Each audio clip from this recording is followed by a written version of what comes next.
Hi, this is Jason Lisk with Pool Genius, and I'm here with a special episode today, a special golf episode, but it's not on our one and done stuff, our one and done picks. Today we're talking some best ball and we're talking majors contests. Yeah, we may be, over a month out from the Masters, a couple months, 6 weeks or so, but it's never too early because people are drafting for a contest. And I have a special guest with me today, Justin McMahon. Justin, tell the people what you do and what you do specifically with golf. Yeah, so thanks, Jason. I've been doing fantasy content, best ball projections for a long time. Started in just DFS content about 11 years ago, started my own site. My site is called reallygoodpicks.com. And in the last 3-4 years, we've really forayed more into best ball. I think that's where the biggest edge in the industry is at the moment. DFS is still really fun, but there's a lot of sharp people in it. Whereas best ball, people are still finding their footing. There's a lot of fish in a lot of these lobbies. So that's kind of been my focus the last year or two. And golf, especially, the big contest that runs the full length of the season is really a scheduling battle. So we've done really well by predicting the schedules for every golfer. And then you got to line up your team where you have the right number of guys in the small, shitty events as well as the big events. And that's where a lot of people struggle with that. The majors is fun, though, because you're just trying to pick winners, right? I mean, you know who's playing in most of the majors. It's the big dogs, and it makes it fun. There's definitely some edge when we'll talk about when we get down into that 50, 60 ranked guys. You're taking guys that may or may not play every major because of, various qualifying factors. That's where you could find an edge in that in regards to scheduling. But yeah, this is going to be a fun contest. Last year, I almost won it, the Albatross on Underdog, and hoping to run it back and take it down this year. Well, I wanted Justin on. I talked to Justin, really smart guy, and I see Justin in a lot of the draft lobbies, in the advancement pods I've been in. I've done more of the scramble, which is the season long one he's talked about, but I've seen Justin's username. It's pretty easy to remember, right? There on Underdog. It's what is your username? It's just Justin McMahon. It's just my name. Yeah, exactly. Yeah. So you're easy to spot, and I know I've Right. been in several pods with you as we've advanced through.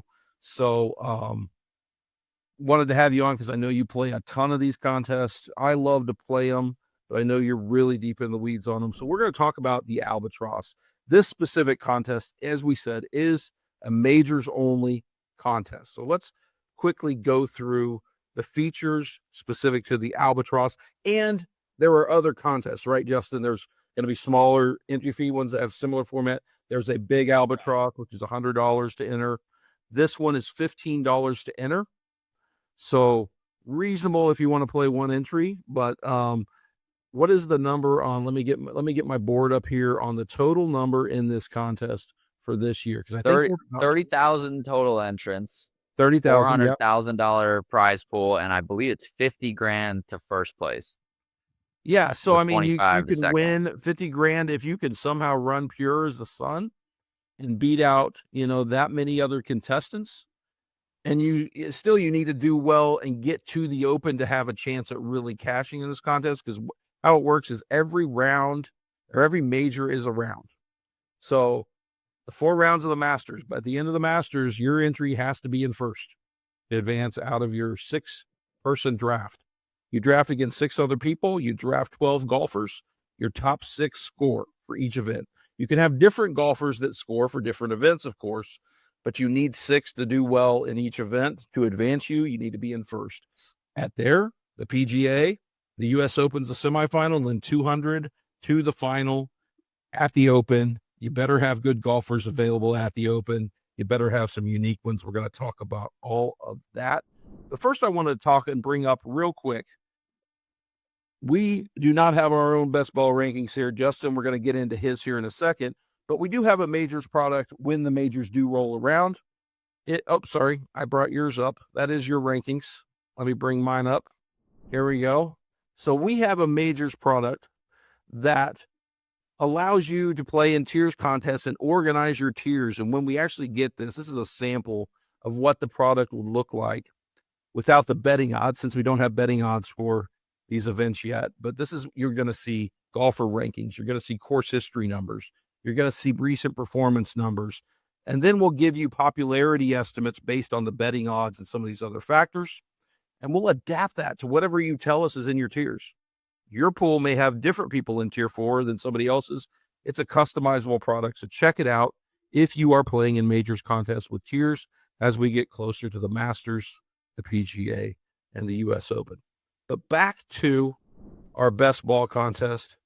Justin, I know you've given me your rankings. I'm going to get them pulled back up here, and we're going to walk through these here in a second. But tell me some of the general strategies you like to think about for this Albatross contest, drafting 12 golfers and trying to advance in first. Yeah, so you're really just looking for the best possible golfers, which I think is one thing that makes this format really fun. I think some people found the scramble to be frustrating because it's like Michael Kim is a better pick than Xander Schauffele. Like, that doesn't make any sense. But, oh, well, he's going to play twice as many events and he's going to grind all the events that no one else is going to play. That makes him more valuable. That's a kind of an irritating format, right? Like, as a golf fan, you want Xander to always be ranked above Michael Kim. No disrespect to Michael. And so with this format, it's much closer to that, right? Like, you're just trying to figure out who's going to do the best across all 4 majors. And there are certain guys who are more specialized to one event than the other, right? Like, maybe Lowry and Fitzpatrick are better in the Open. That's the 4th round. So maybe you do some drafts where you prioritize guys that you think play better at the Open and try to really go for that. But you only have about a 1% chance of making it to that round. So if you overstack that round and disregard the other events, you may never make it there. So there's a lot of strategies you can deploy, but my general take is just play the best guys, right? Like, just draft the best golfers and everything will work itself out. And so our rankings are really based on, first of all, you've got to be playing in all 4 majors. If you're not, you better be really good. Like, Siwoo Kim is technically only qualified for 1 right now, but he's playing great and he's in the top 50 world golf ranking. So as long as he holds his top 50 spot, he will get into all of them. So we're ranking him highly, even though technically he's only in 1 major, because we're banking on him playing well enough to stay in the top 50. And then there's guys like Ryan Gerard who are kind of right on the cut, and you've got to make that call. If he gets in, he's probably pretty valuable to have. So we'd rather draft him. We're willing to take the risk. But some people just avoid those guys and they just say, I'd rather have Billy Horschel. I know he's going to play. And, it's just kind of do you go for upside or do you just take the safety of having guys that are in? Because, like we talked about, you only have a 1% chance of making it to the final round anyway. I'd rather shoot for the upside. Give me the Siwoo Kims and the Ryan Gerards, and I'll pass on the Michael Brennans who are 400 to 1 to win the Masters. It just doesn't seem like Brennan is going to be in my top 6 scores out of 12 guys. So is he even really helping me that much to be on my roster? So those are the factors that you're kind of weighing here as you look at the field for all these and how to rank them. Excellent. Well, I want to walk you through some of my thoughts on it, but get yours where you would disagree with me here. We'll pull your rankings back up here in a second. Yeah, we'll get that when it's time to draft. We'll get when we get to the draft, but we will talk about those individual golfers. But some of the things that I think about when I'm thinking about these contests.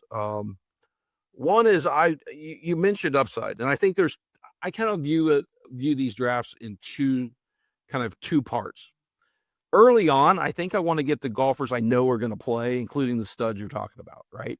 I want to probably get at least 6 guys that I feel, no matter what their form is in the non-majors, no matter how they're doing in the middle of May, when they're not playing the PGA, they're showing up to the US Open because they're qualified. They're showing up to the British Open, and there's probably roughly 35 guys that fit that mold.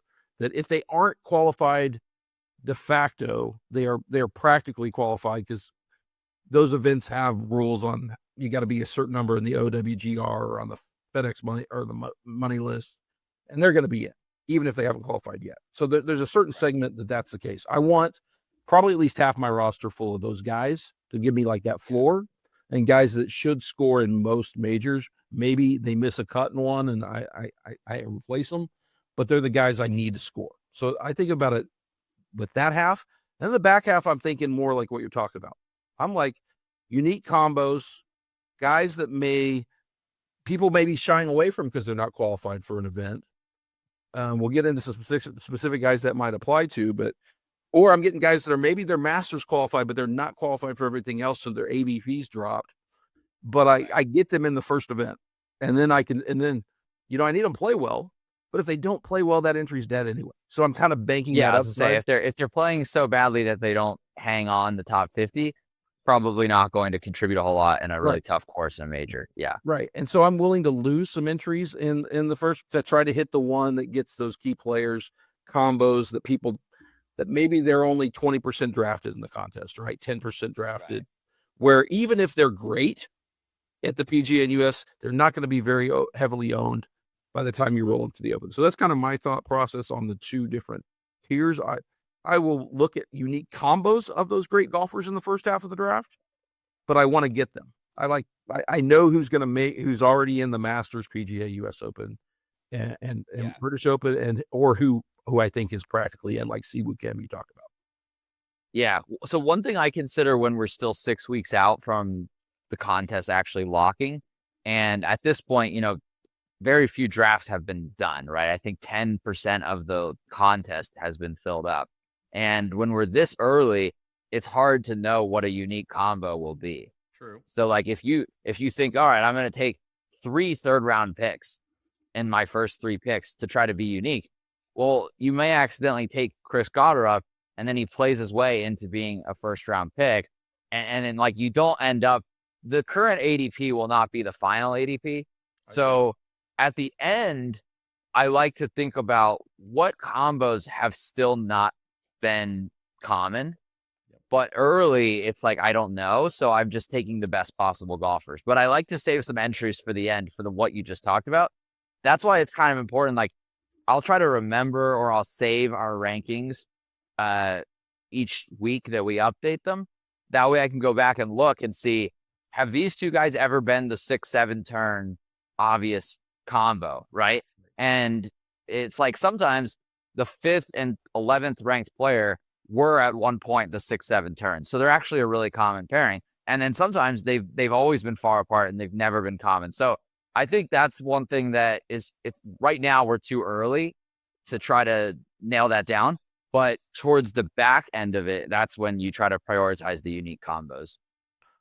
I could totally get that, and I agree with that. We saw that definitely in the scramble, and we'll see that to some extent here. I think maybe less in the sense that at the top of the board, because those guys are probably going to be the top golfers who are in the top on the odds board when we get to the Masters, is my guess. The top 10 will mostly look the same. Maybe the ordering Although will be changed. we've seen a lot of movement already. I think the contest only came out a few weeks ago, and Xander is already free falling. Oberg is free falling, and Goddard's moves up like 10 spots. So there's actually a lot of movement because I think people are not super confident in their convictions outside of Scotty, Rory, 1, 2.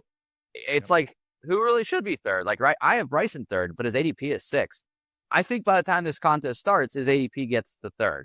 So I'm just going to keep taking him there. I would have, I mean, we'll get into players, but I would have Yeah. Ian Rahm and Fleetwood in the two, and Rory and Scotty would be like the auto drafts I'm taking right now in the top 5. And then everything else is negotiable. But yeah, so uniqueness on the back end. Are you thinking just like looking at ADPs and this guy just isn't getting drafted now? Or are you worried about that? Because that can still be valuable even if he gets steamed up, right? Because he's not going to be 100% owned. Right. Yeah, true. I'm not as much trying to pick guys who aren't being picked right now, but there are some guys that I think should be that aren't, and I'm like, I'm just going to take the best golfer no matter what. Gotcha. So, there's some guys that I think, like John Kiefer is an example of someone who never really gets picked, but for me, he's going to be picked. So I think he's going to play on all 4. I think he's actually a really solid golfer. I think by the time we get to the contest locking, I think he will be getting drafted. But whether it happens or not doesn't matter to me right now. I just want to pick the best golfers. Okay. Well, let's talk about not only the best golfers, let's talk about overrated, underrated as we get into one of these drafts. Golfers who, as we sit here in mid to late February, so we still have 6 weeks to go and things can change. But looking at where guys are being drafted right now, here's some guys you think are undervalued in the top half of drafts. Like they're already top 30 guys, but you think they should be going much higher. Yeah, I mean, Morikawa and Goddard are currently sitting around ADP of 20, and I have them ranked 9th and 10th. And those ADPs will climb, right? Like they each have recently won, and that will influence that. But I think both of them deserve to go up. And I still, like I said, Bryson. I mean, I think ADP of 6 for Bryson is kind of crazy. He's going behind Fleetwood, Schauffele, Rahm. Some people take Ober ahead of him. Uh, I don't. I wouldn't take any of them ahead of Bryson. I think his pedigree is unmatched, and every year it feels like in this contest people start to discount the live guys a little bit, as if they just like as if they haven't shown us over the last few years that they will show up and contend in these events.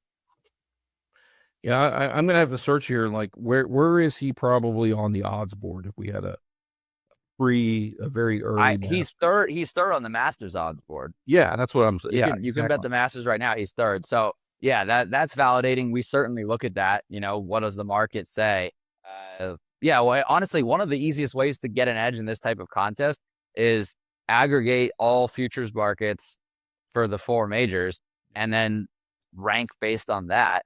I mean, you'll definitely be ahead of the market. There's guys like you said to bring up some overrated guys, right? I mean, people are drafting JJ Spawn. His ADP is 14 and a half. I don't even think he's in the top 20 in terms of odds to win on any of the majors. So I have him ranked in the mid 20s. I'll probably end up with 0 exposure to him if he's going at 14. To me, that just doesn't make any sense. We're valuing him so much for a strong finish to last year, but he's not playing particularly great now, and his odds to win these majors are very low. I think he's going off at 90 to 1 at the Masters right now. I don't know why you would use a second round pick on that, or a third Yeah, round pick even. he's an interesting one because he had such a year out of nowhere last year, and in our golf rankings, he's up. I think still hanging on somewhere near 10 or 11. I'd have to look up at the board, but he's hanging on up there because of his last 150 rounds, which include Right. the great run he had last year. But he certainly has looked like, and we every week you get more evidence, and so you got to reevaluate, right? Yeah. Maybe the slipper slipped off a little bit as we clicked over to 2026. And then if that's the case, he is trending down. The futures market certainly doesn't believe in him, and we'll see where he ends up. But yeah, that's probably why if you just go on last year, certainly you could justify the pick. But Right. Yeah. uh, And that's bit of a subjective analysis required, right? It's like depending on how much you weight last year versus career, how much you weight last 24 rounds versus 150. I mean, you're going to capture more of this year versus last year. And some of that is subjective. And I think that's where golf fantasy is really fun. And I find that like PGA DFS on like FanDuel and DraftKings has always been one of my best sports. And I think it's because there's a level of subjectivity that's required that a lot of people don't want to do. They just want to crunch numbers, run a model, and take the output. And golf is just one of those sports where you have to have a little bit of feel and say, you know, I think we need to either value recent results more or less for this guy because blank. And for me, Spawn is one of those guys where I say, all right, career body of work, unimpressive. Last year, really strong. Started this year back to being unimpressive. I'm going to go ahead and move him more towards the unimpressive camp. But you could disagree and you could totally be right. You know, like I'm not that confident in my take. I would just rather pick guys who have been consistent and have better odds than Spawn and are ranked behind him.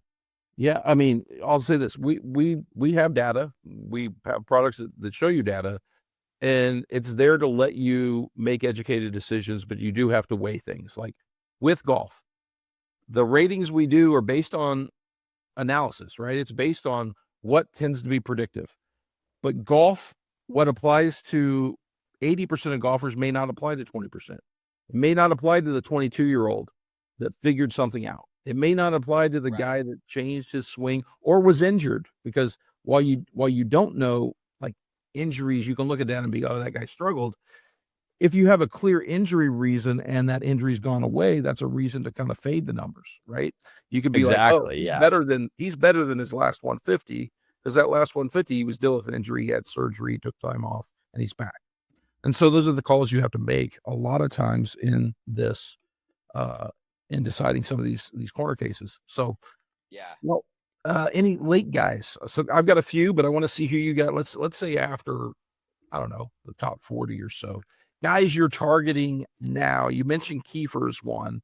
I've got some Yeah. that I think structurally makes sense, but I want to see who you got. Yeah, I mean, Minwoo Lee and Sung J M are both over 40 ADP. They're like kind of high 40s. Both of those guys have really strong odds. They're both inside 100 to 1 to win the to win the Masters, and they're both playing really good golf. So they're qualified for all four. I don't think they deserve to be that far down. I have them like high 30s. Yeah, Kiefer's a guy that I think is valuable. Ryan Fox, I think, is pretty valuable. He's in the 50s for ADP. I have him in the mid 40s. And then Max Gracerman is another guy who's qualified for all four. We expect him to have a pretty good year. He's kind of someone we are making more of a forecast than a current analysis, but we think Gracerman ends up being decent, and he's already qualified for all four. And some drafts he doesn't even get picked. There are guys who don't even get picked that are qualified for all four who are pretty good golfers, like Sammy Valimaki, Sam Stevens. These guys are most weeks have pretty good odds. In the recent events that we've seen, Sam Stevens has been like plus 190 to be top 20 in some strong fields. So for him to be not even getting picked sometimes, I think that'll change as we get closer to the contest locking. But yeah, there's people taking shots on guys like Daniel Berger, who he might qualify for 0 majors. Right. Like, he could be good. And it kind of goes to the strategy you were talking about. Is like, do you want to just try to go for the best possible team? But my thought on drafting a guy like Berger is that we still have time. We can draft the Jacob Bridgmans and the Sammy Valimakis right now. And if we want to eventually pivot to Berger, we have time. We can take him later, but there's no reason to potentially sync a lineup with him 6 weeks out from the contest starting when we're about to get a lot more information on whether he's going to qualify or not.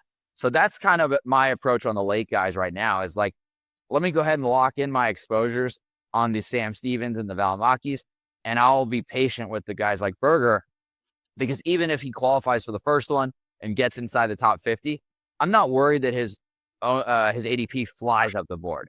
I think maybe he gets to like 50, but I don't see a world where Daniel Berger starts getting drafted at top 40, even if he qualifies for the Masters and PGA. So I think there's a good reason to just wait on guys like that, personally. I'm going to get into mine here in a second, but you remind me of something. So you talked about futures odds, like he's hurt, right? I think there's some fear there because he hasn't played yet. That's certainly contributing. That's fair.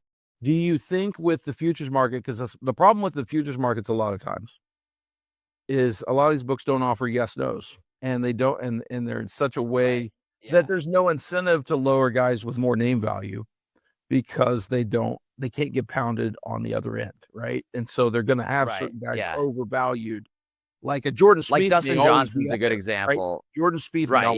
Yeah. And DJ is like 80 to 1, but we know the real odds are probably 500 to 1, right? Like he's one that I'm ignoring. I like, my model says rank DJ higher because his odds, and I just scrap that and lower him anyway, because subjectively, he's not that guy anymore. But I still think Sung Jae will be okay when he gets back from injury. But you're right, there's risk there. He certainly could, but that's why I think we're getting him so cheap. I think as soon as he returns and plays one event, his ADP goes into the 30s, maybe even the high 20s. And so this feels like the time to take Sung Jae, whereas like Daniel Berger, I think you can wait and see.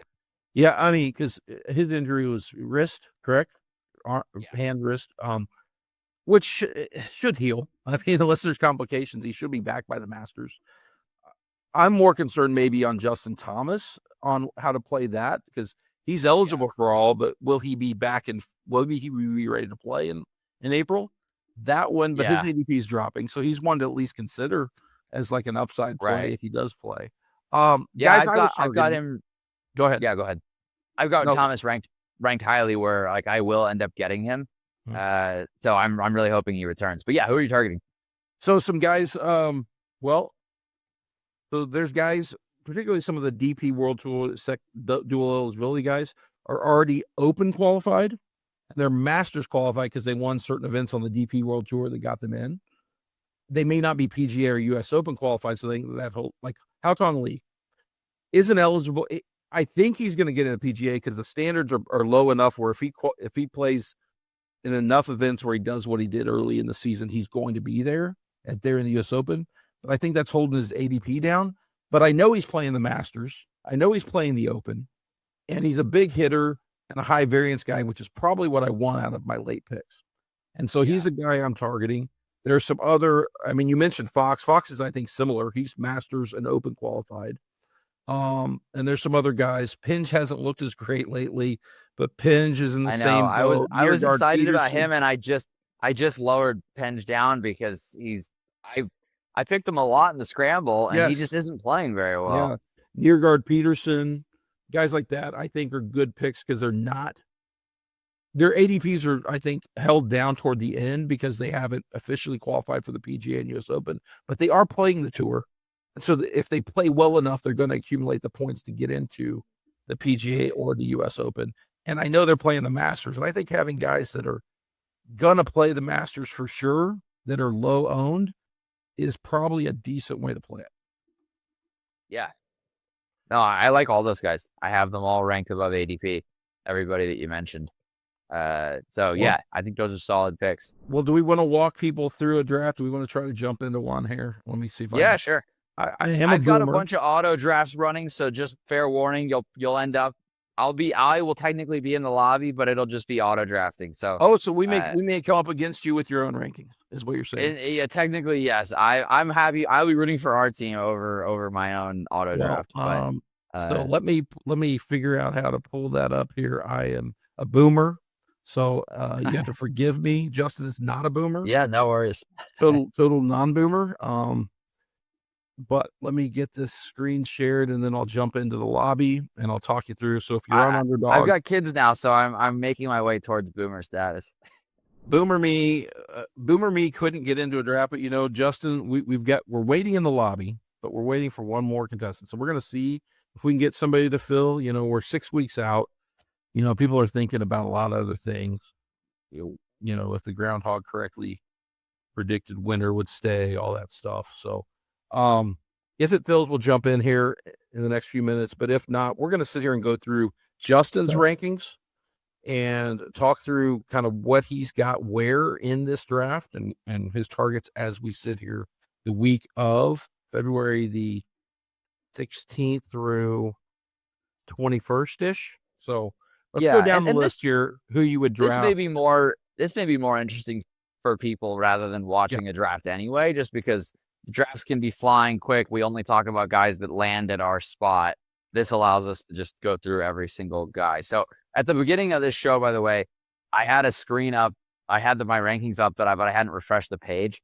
So those were old ADPs, couple guys, kind of outdated spots. Just if anybody is like, wait a second, I feel like a guy moved or two, it's because I hadn't refreshed. So that's my bad.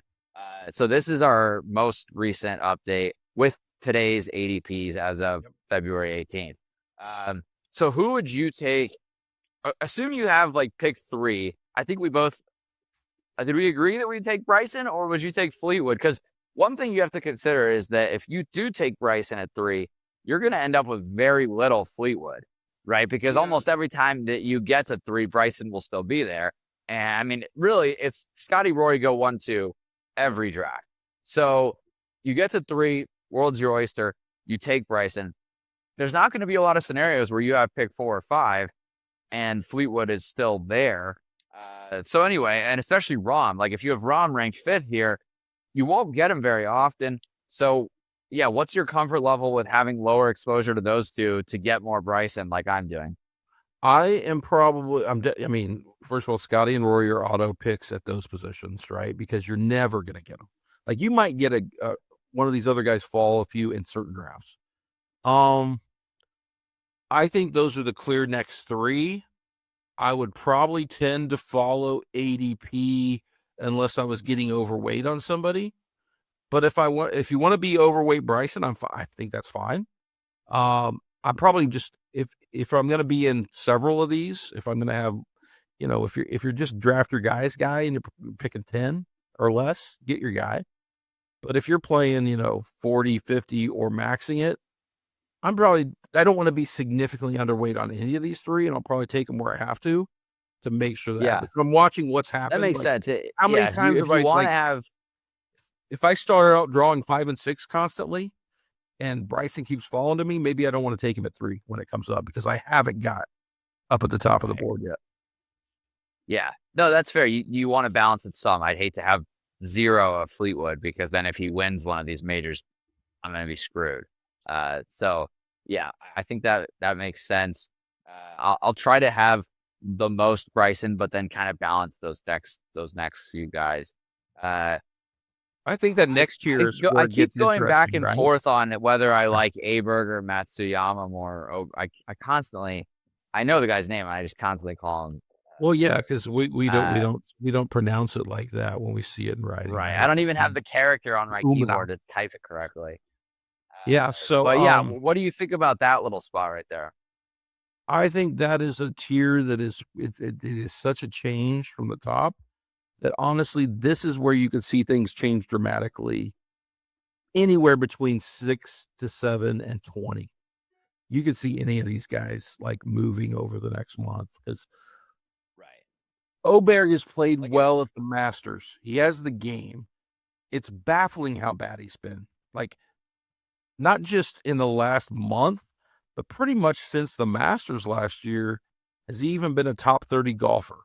Probably not, well, the like, on last average. month he's had the flu. It Yep. extended multiple weeks. I have a source on the ground that says that he's been telling people that it's still really bothering him. So he's been trying to play through it. I've been fading him. I'm giving him a pass on the very recent struggles, but you're right. It goes all the way back to almost a full calendar year now where he hasn't been a top player. And we know the potential is there, which is why I have him still ranked highly. But yeah, if we get closer, if we're 2 weeks out from the Masters and we still haven't seen 4 good rounds out of him, then I think you got to start lowering him. Yeah, so he's obviously up there upset, and also because he has played the Masters twice, and that's been probably his best event, on average. Like, he's done well both years. And in this contest, having a guy that will go low at the Masters can carry through other golfers. Like how it works is you need guys to carry other players through, and then hope your low-owned guys who maybe didn't do as good hit in the future events, and that's how you win or advance deeply in a contest like this. So I think if you take him, you're hoping he does great at the Masters again because he's good there, and he carries a roster through that doesn't need him to consistently be great. Yeah. So It's he's hard, like definitely in the mix. in the last year with this contest, Bryson was so dominant and Scotty was so dominant that if you didn't have one of those two as your first pick, you were pretty toast. And it was, and Rory definitely helped. Obviously, he won the Masters. But by the end, it was like those 3 were the only first round picks that you could get through with. It felt like. I had a few teams where Bryson had fallen a little, and I got Rory and Bryson, which was awesome. But ultimately, you kind of need your whole roster to contribute because if you're just using the same 6 guys every week, you're gonna have the same lineup as somebody else, but they'll also have some other guys that might contribute in the end. So yeah, you've got to have good options up and down. It's not the worst thing to have a guy like a first round pick miss the cut if your other guys can carry him through. Then you get the lower owned guy through, but obviously you're aiming for everyone to play well. This is a range where it wouldn't shock me if any of these guys missed the cut at the Masters, missed the cut at PGA. This is the group that it's like after round 1, you don't really know if any of these guys are truly going to give you the score that you need at any point. But I could see like if Morikawa wins again, I think he starts going at pick 7. If Goddard wins again, he probably starts going pick 7. So yeah, like you said, a lot of fluctuation here. One guy that you called out, and this is, clearly I agree based on the rankings, but I want to let you talk about him is Russell Henley. Yeah, I mean, Russell, we were both on him for OAD last week, I believe, in terms of like him being a good pick Yeah. because of the pebbles distance and what's required there. And that's also true at some courses like RBC Heritage and Travelers, where I think he profiles to be a decent pick in those type spots, but he doesn't have the distance, and we saw it. Like, I think he missed the cut. Did he miss the cut at both the PGA and U? I think at 2 of the majors last year he missed the cut. He did not, do well in the longer courses. Like, last year he was like average of top 10 at the shortest courses on tour and outside the top 30 on average at the longest. Well, most majors are played at really difficult courses. At this point of his career, I'm not sure he's a majors guy. I think he's a really good golfer that can win at certain courses. And I'm not sure any of the majors courses this year are those. So I wouldn't take him where he's going, which is you've got his 8.5. ADP there. Yeah, 8.5. So he's inside the top 10. I will probably have, if that holds, I will have 0. If he gets down to where you have him ranked, yes. But if it's a choice between anybody like Cam Young or Victor Hovland or McIntyre, I'm taking those guys every time, even if their ADP's behind him. And so he's one. Now, interesting one, you have Brooks there slightly ahead of ADP. I mean, Brooks is, I know he's got the majors pedigree, but I'm a little worried about. He's not playing great. Brooks is a guy, this ranking for Brooks is influenced a little bit by our source on tour that has really helped us a lot in years past. He's given us guys that he says, these guys are striping it really well. They're playing well. They're due. They're going to break out soon. He's given us a few guys that have really broken out. And he said he thinks Brooks is that guy. He thinks Brooks is way more locked in than people think. He's been playing a lot better than people think. And he's really just viewing these events right now as just gearing up for the majors, but he expects to contend. And yeah, I mean, like we talked about, the odds markets obviously are very favorable towards Brooks because people always bet him at every major. So they might as well give you a bad price because people will take it anyway. But yeah, I mean, Brooks is just one of those guys that's kind of hard to use numbers to pick because He's the going to be data a on high him variance is guy. He may have yeah, it's one, not like, good. Yeah. He's going to be high variance. Typically, the Masters hasn't been like one of his strongest of the 4 majors. Right. That's been bad for him. So you're going to have to carry him through, I think, if you use that early pick. And hope he starts to get qualified for some of the signature events on tour, does really well at some of the ones he's going to have to play, the COG and others. And so, but would I take him clearly behind a lot of the others on the list? I don't know. I mean, maybe I could be talked into Cantlay, Griffin, Kim. I definitely Reed. Reed is the guy I would take over Brooks there. I think he's ADP. Yeah, maybe I need to be higher on Reed. I mean, I'm a little ahead of ADP, but his ADP is climbing, so that doesn't guarantee that you get him. Same with Siwoo. I mean, at one point I was way ahead on Siwoo, and now I'm actually slightly behind ADP on Siwoo. So that's, I don't know. I don't know if I really want Siwoo ahead of Ben Griffin and Cantlay and Rose. I feel like that's kind of the wall where you could argue taking him ahead of Brooks because Brooks is so volatile. I think you could justify ranking him in a lot of different places. But I'm kind of chasing that upside with him. But yeah, it's Justin Rose being ADP 15 came out of nowhere. I mean, who saw that coming 3 months ago? But he's really playing well. Probably he played so well at the Masters last year on top of how he started. So True. I mean, if you're going to load up on guys that have course fit, getting some Masters guys that get the rest of your roster through is one way to think about it for sure. Yeah. I don't mind taking him. I'll definitely end up with some exposure where he's ranked. Going into the 20s, you like Reed. What do you think of this section? I know I mentioned JJ Spawn as someone I thought was overrated, and I think your ranking's fine on him. Yeah, I think your ranking's fine on him. As of today's ADP update, he's dropping, right? I mean, I think he was ranked at like 14, 15, and now he's plummeting. He's at 22. I might even lower him further if he keeps struggling because eventually the ADP is going to jump past my ranking, and I don't want to be overweight on him. There's a limit, though. I mean, I'm not going to start taking him below like Jason Day, but that's probably the limit. Spieth is a tough one because he's not even in the U.S. Open yet. He's got to start playing better, or you won't even get in. What do you think about Spieth? I have him basically right at ADP, but where do you take him? Yeah, I mean, he's a tough one because he's Yeah, same thing. Like, I would probably take Akshay above him, I think, on potential upside at certain of these events. He's the kind of guy I'll mix in, but I'm not gonna, like, make him a priority. Like, I know you talked about not necessarily needing to get it unique, but if I'm thinking about potential combos, I'm pulling up guys that I think are under ADP now. So even if I don't end up unique, I at least got value in that draft. He's definitely not a guy I would pull up the board to make myself take a guy out of his range. Um, yeah, he would. This is one of those tiers where all these guys are going to mostly play the majors. They're solid golfers.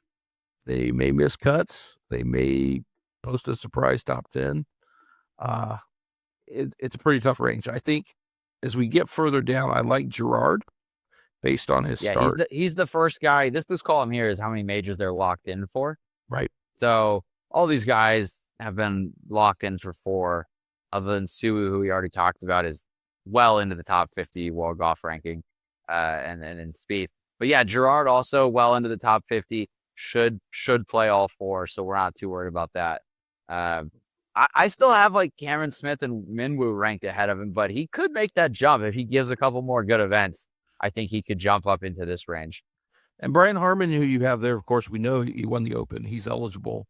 So he's kind of like at that bottom, like tier of if he's there and you're 6 golfers in, adding him may not feel sexy, but it's like giving you a floor guy that's going to play. Like he's kind of, we're kind of getting to that range where you're going to run out of guys. Him because of the injury fall you talked about. Uh, but a lot of these guys aren't necessarily qualified for everything. Rasmus would be high on my list because I think because he's Open eligible, he's Masters eligible, and he's probably going to get enough points on tour to play all 4. So he would Yeah, we definitely have him. We have him for all 4. Yeah, he's been solid. We're a little below ADP just because he didn't really come out with the type of start to the season we expected. He's been struggling a little bit. If he starts playing better, he'll work his way back up. I think we just lowered him based on kind of not being as solid as we expected. Actually, it's his brother Nikolai who's been playing better. Yes. So far to start the year, which I did not see coming. I definitely thought Rasmus was the better of the two. I said I took the wrong Højgaard at the Phoenix Open. I had yeah, exactly. I had Rasmus there, and I watched Nikolai take the early lead, and I was like, one. "What is this?" Yeah, exactly. Yeah, we talked about Ryan Fox. Aaron Rai is an interesting guy because it felt for a little while like he was going to be a relevant player on tour, and now he's kind of faded back into obscurity. Man, yeah, and he's one that's definitely like, what is going on? He was a top 10. He was an AO next 10 guy. So he played well enough in the fall again to make you think he was coming back because he was, he was the top 50 a couple years ago and then had a little off year last year. But man, it's been rough. But he is Masters. He's another one that is bookended, Masters and Open eligible. So he'll play the Masters. He'll be at the Open, and then whether he plays the others depends on whether he turns it around over the next 3 months in the PGA. So he's kind of one of those variance plays. So I don't mind mixing a guy like that in because there's some upside there, and that's kind of what we've prioritized here. Is just like guys that have upside. I mean, we saw Andrew Novak flash last year, right? Like we know he can put together a solid stretch of golf. So to take him at 50 when he's locked into all 4 majors, I think that's a solid pickup. I wouldn't hesitate to take him ahead of Kiefer sometimes because Kiefer will still be there on the next round. We try to do the rankings in the order that we believe they deserve to be picked, but you got to consider when you're drafting, if you want Novak and it's like pick 50, you got to go ahead and take him and just get Kiefer next because Novak probably won't be there, but Kiefer still will.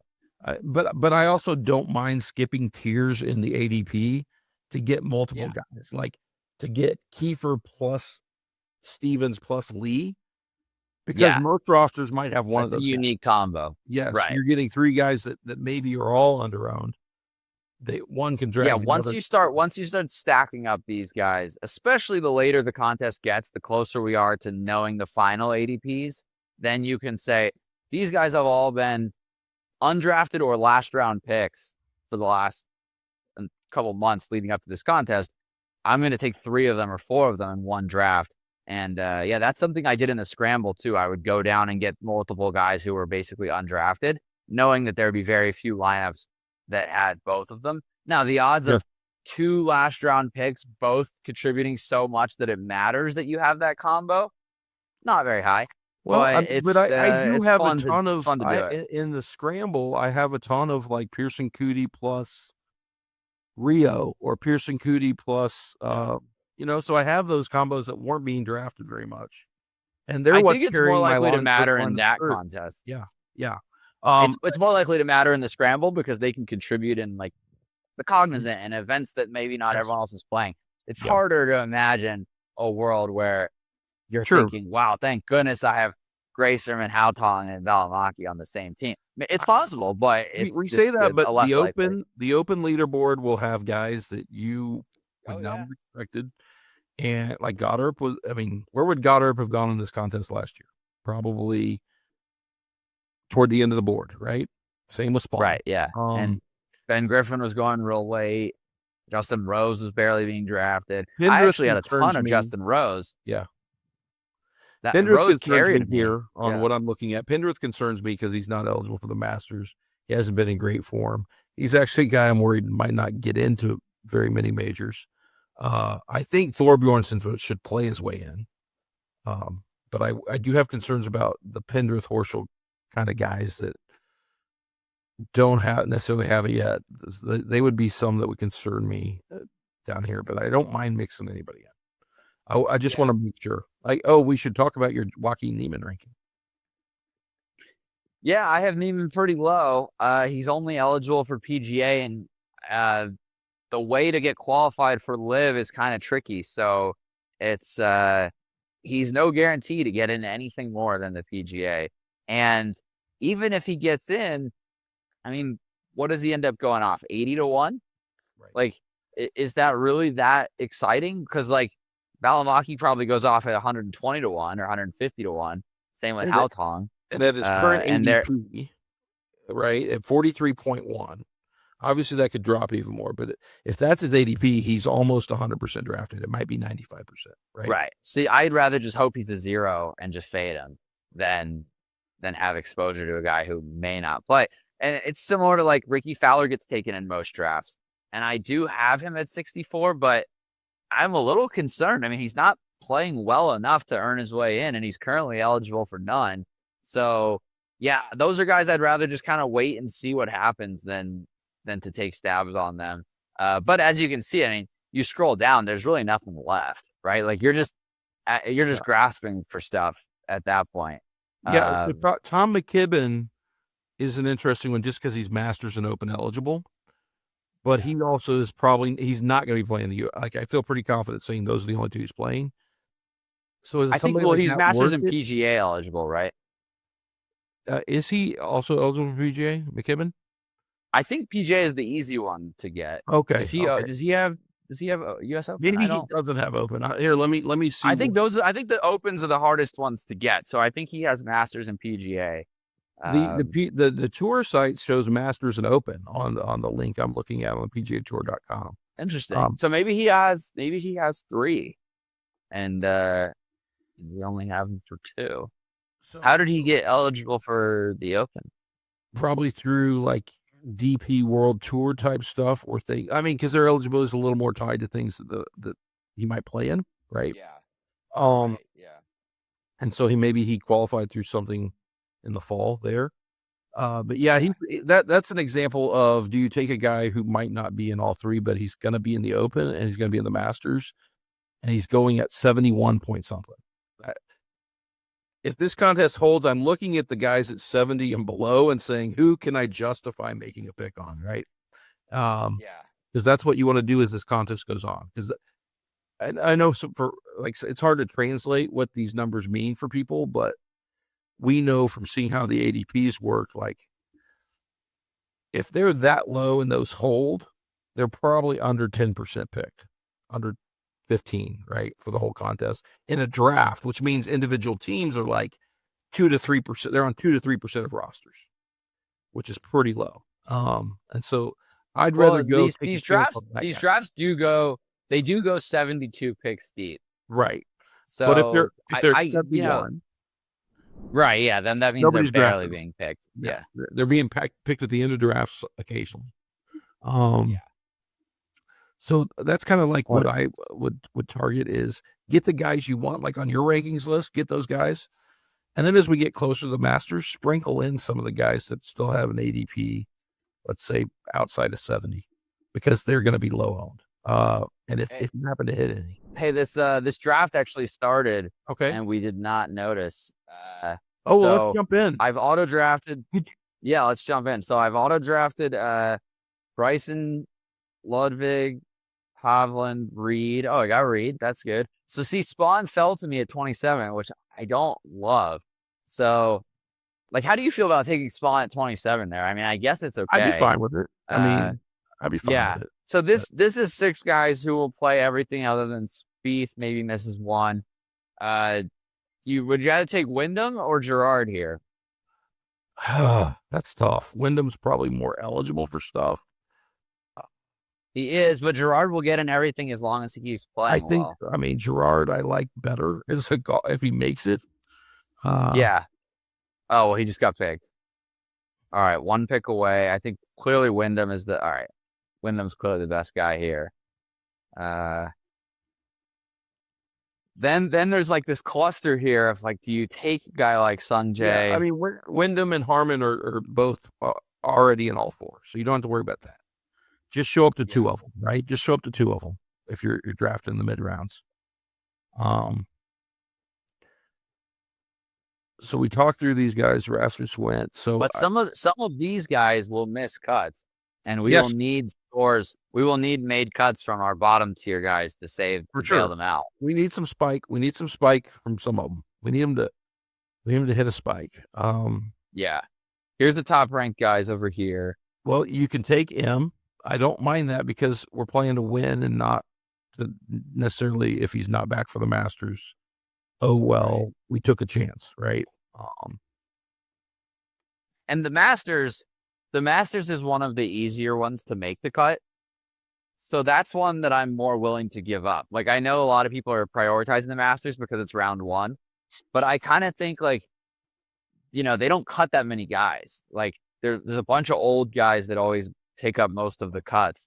So I think Sung Jae is actually okay to pick. And even if he misses the Masters, I think we can get through with 11 guys or 10 guys even at the Masters. And I think you still end up with 6 made cuts pretty much every time. Yeah, and this specific team has Bryson, Oberg, and Reed, and you're hoping those guys don't fail out at the Masters. Yeah, you hope, and Spieth too. I mean, he's always been good at the Masters. So, this team has already got a lot of Masters specialists. Do we take our guy Ryan Fox next? I think so. I think either of those top 2 are the plays because they're both Masters plus Open. And you just hope they qualify for something else. But if they can just give you those tournaments, you're good.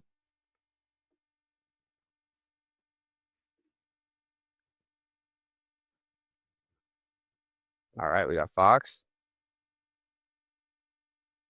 Yeah, these final round picks, it is tempting sometimes to just kind of go down and just pick someone that you don't usually pick, like a Zalatoris or a Hoagie. The danger, though, is like once you get into guys that you don't normally pick, you might accidentally pick someone that's not eligible for any majors and you don't really realize it, right? Like, I think that's kind of the danger is like, yeah, you can tell based on the ADP that people are clicking on these guys, but just because other people are doing it doesn't mean it's a good idea. Like there may be no path to major eligibility for these guys. So that's where I get a little uncomfortable. Like once it gets outside like Cootie, maybe he's playing really well. He could get in. But he could also fall out, and then you've just drafted a 0. Right. I mean, I don't think he's going to get into the Masters. I'm sure he's going to be at the PGA and probably at the US Right. Open. But PGA is one that pretty much everybody's lineup will have 12 guys. So that's you're probably going to get Rye, and I don't mind at this point. You talked about guys who are comfortable. Yeah, no, I'd like to get Rye here. Highly, but have poor ADPs, because then if that holds, great, and if it doesn't, you just racked up a bunch of value, right? Right. Early in the contest, because still 23% of this contest has been drafted. So if those guys have been barely drafted in 23% of the contest, even if they're 100% guys from here on out, they're no better than 80%. Yeah. Oh, of course, Rye goes right before our pick. All right, do we take the ADP value on like Kitayama or Novak? We've got I wouldn't say like an amazing ADP team, but a decent ADP team. Who do you like here? I would hammer the guys you want that are a little more unique right now. That's just my thought. If you think they're good enough, but if A you little more have unique. Kitayama, Okay. Kitayama's fine. Or All right, go well, I'm out keeper. of time, so I'll grab Kitayama. But then let's take our last two picks. We'll go down the board, so we can go keepers. Peterson, maybe Haotong. Stevens, Haotong, that group. Yeah, I mean, Okay. because their ADPs are all low, and We could grab Thor Bjornsson, assuming that like his that too. keeps That would climbing as he gets better. Those would be the guys I want to round it out, because I could at least think of a story where they're in the top 10 to 15 on a Sunday at one of these. This has inspired me to go make a couple more tweaks. It's funny, every time you draft, you end up tweaking the rankings a little bit. I do kind of, I'm not finding myself wanting to take 60 ADP Michael Kim. I mean, he keeps posting on Twitter about how he feels like his game is just right there and he's just so close to playing really, really good golf, which of course makes it tempting to back him. But the results just haven't really been there. He actually got taken. Well, there we go. He's off our board. All right. Yeah, I would just hammer these enough. last guys. Where are we at? We're at 63. So you've got 2 more picks? Yes, yeah, just 2 more. So yeah, I'll grab 2 of these. I'll grab Kiefer. And I think you grabbed upside guys that I think are undervalued right now for different reasons. Like Thor Bjornsson's going to have to play his way in, but I think he's good enough to do that. Yeah. Who do you prioritize? Here's the queue. Okay, Thor Bjornsson just got taken, so maybe we should have taken him ahead of Kiefer. Well, so Haotong or Stevens, who would be the priority there? We got one left. Either you got them ranked side by side, so either is yeah, fine. yeah. All right. I mean, is Stevens eligible for the Open? That would be my question. If not, I'd break. I believe Stevens is eligible for everything. Yeah, he's an all four. They're showing him Masters only, but he may be eligible based on his current rankings. Like he'll get in. Yeah. The only one I think for sure from last year is because he was a top 50 guy, right? Yeah, but I think we've got him as super likely to. Yeah, because he's playing in all the signature events. He was top 50. Yeah. Hard to go backwards when you're in all the signatures. Yeah. Okay. All right. Well, I think that's a solid team. Yeah, good job. Hopefully you enjoyed this stream. We talked through a lot of golfers. Hopefully that helps you think about how you want to jump into these drafts. It's been great to have you, Justin. Thanks for giving me your time. Like and subscribe if you like this kind of content. If you want to see more content on other types of golf contests outside of one and dones, like and subscribe. Tell us what you liked in the comments, and hopefully we'll see you in some of these drafts. Look for that Justin McMahon guy in your draft rooms. He's everywhere. And thanks, Justin. Yeah, absolutely. Thanks for having me, Jason. And people can find me. I'm on Twitter, same name, Justin McMahon. If you want to DM me for help with your drafts or anything, I'm around. So I love this stuff. So thanks for having me on, Jason. Absolutely. Bye.